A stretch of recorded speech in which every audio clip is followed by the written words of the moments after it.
আপনি যদি ঘাস খাওয়ান তার থেকে দ্বিগুণ লাভবান হবেন।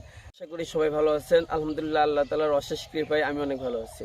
বিশেষ করে যারা আমরা দুই একটা হোক আর খামার হোক আর বাড়িতে এমনিই আপনার দুই একটা গরু গাভী পালার জন্য আমাদের প্রথম যে কাজটা করতে হবে সেটা অবশ্যই আপনাকে ঘাস লাগাইতে হবে। ঘাসের বিকল্প কোনো কিছু নেই। এখন অনেকেই আবার মনে করবে এটা যে না, দানাদার খাদ্য খাওয়াই তো অনেক লাভবান হচ্ছে। এটা যতটুকু লাভবান হয়, আপনি যদি ঘাস খাওয়ান তার থেকে দ্বিগুণ লাভবান হবেন।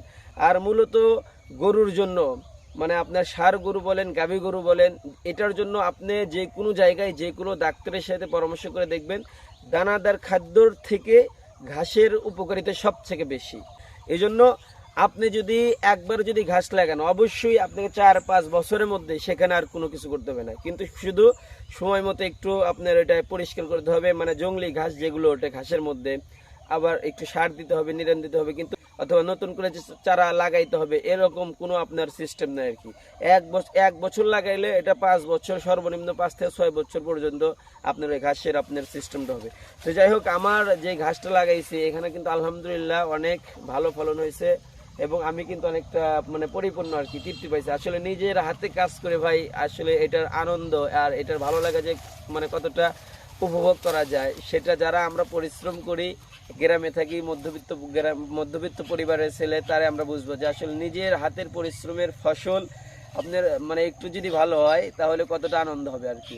যাই হোক, মোট কথা যে যারাই গরু পালেন আর গাভী বলেন, আপনাকে গাভী এবং গরু কেনার আগে অবশ্যই আপনাকে ঘাস লাগাইতে হবে। ঘাসের জমি আপনাকে থাকতে হবে। আর ঘাসের জমির জন্য অবশ্যই একটু উঁচা এই ধরনের জমিগুলো একটু পারফেক্ট হয়। তো আমাদের এলাকায় যেগুলো আপনার উঁচা জমি, সেগুলো কিন্তু একটু ডিমান্ড কম থাকে, একটু দাম আপনার নিজের থাকলে তো আলহামদুলিল্লাহ কোনো কথা নাই। আর এটা যদি কট রাখেন অথবা খাই খালাসি বলি আর কি, খাই খালাসি রাখেন, তো এখানে কিন্তু একটু কমই থাকে আর কি। ওইখানে তো ধান চাষ অথবা ওই ধরনের ভারী কোনো চাষ হয় না আর কি। তো ঘাসের জন্য সেই জায়গাগুলোই পারফেক্ট। তো অবশ্যই ঘাস লাগাবেন। ঘাস ছাড়া আপনি গবাদি পশু পালতে যাবেন না, কারণ সেখানে আপনার খরচা বেশি হবে, শ্রম আপনার ঠিকই দিতে হবে, আসলে ওইভাবে লাভটা আপনার হবে না আর কি। তো যাই হোক, আমার ঘাসগুলো কেমন হয়েছে অবশ্যই কমেন্টে অবশ্যই জানাবেন। আর আমি কি জাতের ঘাস চারা লাগাইছি এটাও আপনার সাথে বিস্তারিত বলবো।